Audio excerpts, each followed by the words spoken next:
How to fix Facebook dating not showing.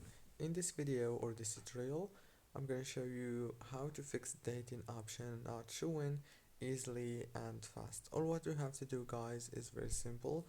Open the settings on your phone and then go to the apps manager and then open the apps again right here. Now on this page you will find all the apps that you have on your phone.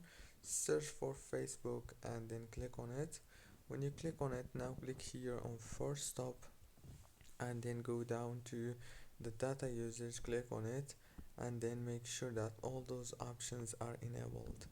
After that, open the Play Store and search for Facebook, then click here on update to update your Facebook app and get the latest version of it. And that's it, very easy and fast. Don't forget to like and subscribe, and thank you very much for watching this video until the end.